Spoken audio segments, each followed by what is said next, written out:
प्रिय बच्चों, सुप्रभात। जैसा कि आप जानते हैं कि 2022 के बाद बोर्ड की परीक्षा में जब से 2023 में एमसीक्यू पूछा जाने लगा, तब से आपके पेपर का स्वरूप जो है बदल गया। तो ये बदले हुए पेपर का जो स्वरूप है वो आपको हम दिखाना चाहते हैं। बहुत बच्चे उसको नहीं जानते होंगे और बहुत बच्चों के मन में ये प्रश्न होगा कि वो पेपर कैसा होता है। तो आइए थोड़ा देखते हैं। ये पेपर जो है रामपुर का पेपर है, रामपुर ज़िले का 2023 का। दरअसल जिस समय 2023 में हम अप्रैल में कॉपियाँ चेक कर रहे थे, उस समय ये पेपर हमको मिला था। जब कॉपी चेक की जाती है तो एक पेपर मिलता है, तो उस पेपर को हम रखे थे। तो आपको हम दिखाते हैं कि ये पेपर कैसा था और उसमें कैसे करना था। ये पेपर जब मिलेगा तो ये इस तरह का पूरा रहेगा आपको, और ये पूरा पेपर कई पन्नों में होता है। आपको हम दिखाते हैं। सबसे पहले आपको यहाँ पर अनुक्रमांक लिखना होता है और फिर यहाँ पे नाम लिखना होता है।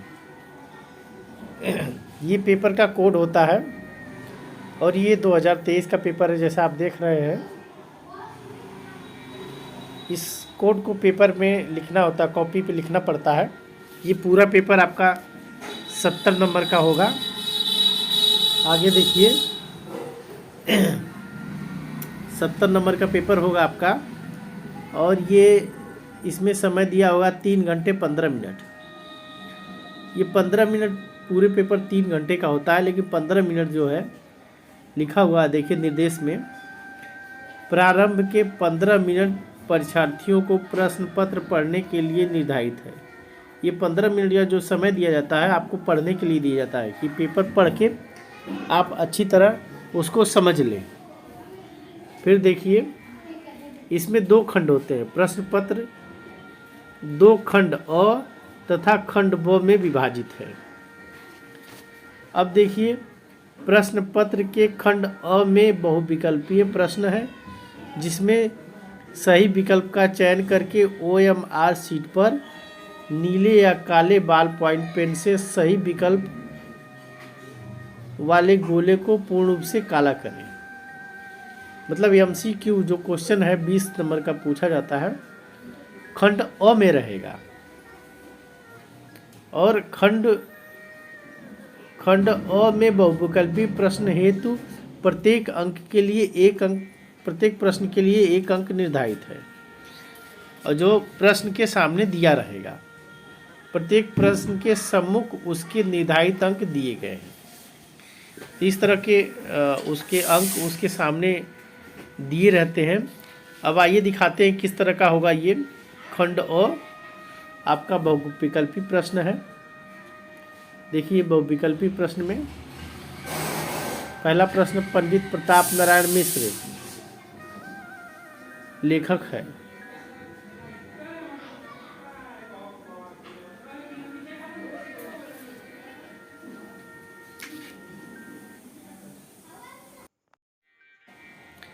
पहला प्रश्न है पंडित प्रताप नारायण मिश्र लेखक हैं।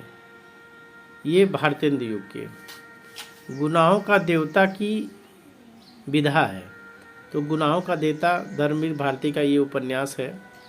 हंस पत्रिका के संपादक ये मुंशी प्रेमचंद, इन्होंने इसका संपादन किया था।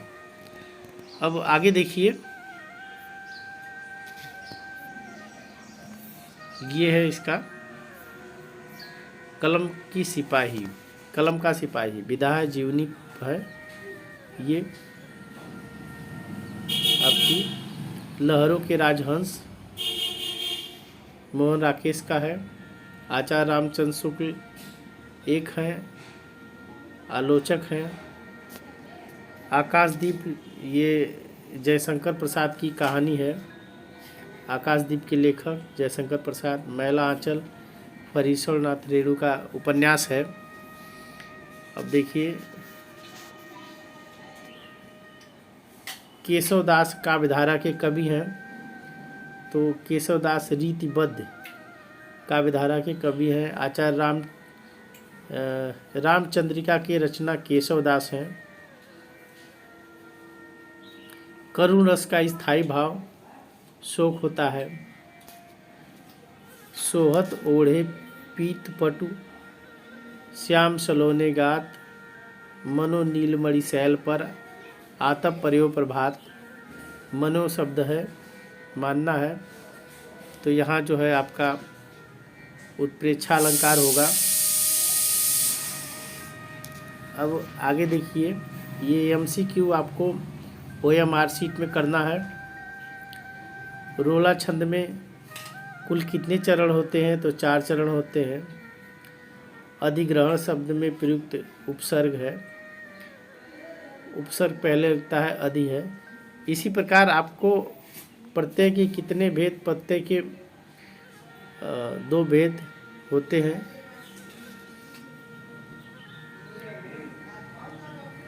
तिरंगे में समास, द्विग समास, तो इस प्रकार आपको 20 प्रश्न दिए जाएंगे। अब जिसका MCQ में आपको उत्तर लिखना होगा इस प्रकार। अब चूंकि साल हम नहीं कर रहे हैं, साल भी इसलिए नहीं कर रहे हैं कि आपको हम दिखाना चाह रहे हैं कि प्रश्न किस तरह के पूछे जाएंगे। 20 नंबर MCQ के बाद जो है आपको जो है खंड ब आएगा, जिसमें गद्यांश होगा और 3 प्रश्न दिए होंगे, उसका उत्तर आपको लिखना होगा। और ये 3 दूनी 6 नंबर का होगा आपका। ये देखिए गद्यांश है आपका, मित्रता का है, इसमें 3 प्रश्न है और इसका संदर्भ लिखना पड़ेगा आपको। अब ये 21 वाला प्रश्न का क दिया है, ये क है और ये ख है, नीचे ये ख है ये। अब ये देखिए अथवा लिखा हुआ है, तो इस प्रकार आप ये ऊपर वाला करिए या ये नीचे वाला क करिए या ख करिए, दोनों में से एक ही करना है आपको, 2 नहीं करना है। तो ये गद्यांश है, अब गद्यांश को पढ़ के इसका संदर्भ लिखना पड़ेगा आपको, शीर्षक लिखना पड़ेगा। संदर्भ में शीर्षक लिखा जाता है जैसा आप जानते हैं, और इसकी व्याख्या लिखनी पड़ेगी और एक प्रश्न का उत्तर देना पड़ता है इसमें। तो ये आपका 21वां प्रश्न रहेगा। अब देखिए 22वां प्रश्न में क्या होगा कि पद्य रहेगा और पद्य पे 3 प्रश्नों के उत्तर देने होंगे और व्याख्या भी करनी होगी। ये देखिए पद्य है स्वदेश प्रेम का। अब देखिए इसमें प्रश्न 3 है, एक संदर्भ लिखना है, एक व्याख्या लिखना है और रस बताना है। इस प्रकार आपको देना होगा। इसमें भी देखिए विकल्प है, आप दोनों में से एक कोई करना है। पहला है कि 22वां में क है, ये देखिए क करिए या फिर आप जो है ख करिए। ये अथवा लगा हुआ, अथवा का मतलब दोनों में से कोई एक करना है, आपको दोनों नहीं करना है, आप एक ही करेंगे केवल। और इसके प्रश्नों का उत्तर देखिए, संदर्भ है, व्याख्या है और उपयुक्त पंक्तियों में किस समय का वर्णन किया गया है, ये आपको बताना है। सूरदास का है। अब देखिए 23वां प्रश्न में आपको संस्कृत से है, संस्कृत का गद्यांश है, इसका संदर्भ सहित हिंदी अनुवाद करना है। इसमें भी देखिए अथवा लगा हुआ है, ये अथवा शब्द, तो आपको क करना है या ख करना है, दोनों में से कोई एक करना है। ध्यान दीजिएगा, आप दोनों नहीं करेंगे, एक करेंगे। अब 24वां देखिए प्रश्न। 24वें प्रश्न में दिए गए संस्कृत पद्यांश में किसी एक का संदर्भ सहित हिंदी अनुवाद करिए। वहाँ 23वें में संस्कृत का गद्य था, यहाँ देखिए पद्य है। जैसे हिंदी में गद्य पद था उसी तरह संस्कृत में गद्य पद है। और इसमें भी देखिए 2 है, श्लोक है क और ख। और क ख में कोई ये अथवा शब्द लगा हुआ है, कोई एक ही करना है, आप दोनों नहीं करेंगे, एक करेंगे। फिर देखिए 25वां प्रश्न, अपने पठित खंड काव्य पर आधारित निम्नलिखित प्रश्नों के उत्तर दीजिए। तो हर जिलों का निर्धारित है कि किस जिले में कौन सा खंड काव्य पढ़ाया जाता है। अब देखिए ये खंड काव्य है मुक्तिदूत खंड काव्य जो है आगरा, बस्ती, गाजीपुर, फतेहपुर, बाराबंकी, उन्नाव के बच्चे पढ़ेंगे। और ज्योति जवाहर जो है कानपुर, प्रतापगढ़, मिर्ज़ापुर, ललितपुर, रामपुर और गोंडा के बच्चे पढ़ेंगे, उनको पढ़ना है। अग्र पूजा खंड काव्य को इलाहाबाद, आजमगढ़ और मथुरा के बच्चे पढ़ेंगे। फिर जो है मेवाड़ मुकुट, ये खंड काव्य जो है बुलंदशहर, देवरिया, बरेली, सुल्तानपुर, सीतापुर और बहराइच के बच्चे पढ़ेंगे। जय सुभाष खंड काव्य जो है लखनऊ, सहारनपुर, फैजाबाद, बांदा, झांसी और हरदोई के बच्चे पढ़ेंगे। मातृभूमि के लिए ये खंड काव्य गोरखपुर, मुरादाबाद, शाहजहांपुर, लखीमपुर खीरी, मैनपुरी और मुजफ्फरनगर के बच्चे पढ़ेंगे। अब देखिए कर्ण खंड काव्य जो है अलीगढ़, जौनपुर, बलिया, हमीरपुर, एटा के बच्चे पढ़ेंगे। कर्मवीर भरत, ये खंड काव्य जो है मेरठ, फर्रुखाबाद, पीलीभीत, रायबरेली के बच्चे पढ़ेंगे। आगे देखिए तुमुल खंड काव्य जो है बनारस के बच्चे पढ़ेंगे और इटावा, बिजनौर, जालौन, बदायूं के बच्चे। तो ये गलती मत करिएगा, जिस जिले के आप हैं उस जिले का निर्धारित खंड काव्य है और आप उसी खंड काव्य को करेंगे। ऐसा आपको कदापि नहीं करना है कि किसी ज़िले का है और दूसरे ज़िले का आपको खंड काव्य करना है, क्योंकि सभी ज़िलों के खंड काव्य एक पेपर में दिए रहेंगे। देखिए इसमें मुक्तिदूत का लिखा हुआ है, ज्योति जवाहर का लिखा हुआ है, सबका लिखा रहेगा। ये देखिए सबका दिया रहेगा। इसमें जिस ज़िले के होंगे उस ज़िले का खंड काव्य आपको करना होगा। और देखिए इसके बाद 26वां प्रश्न क्या है कि जीवन परिचय आपको लिखना होगा। दो लोगों का जीवन परिचय लिखना होता है, एक गद्य में से और एक पद्य में से। तो ये देखिए जीवन परिचय है आचार्य रामचंद्र शुक्ल का, डॉक्टर राजेंद्र प्रसाद, जयशंकर प्रसाद।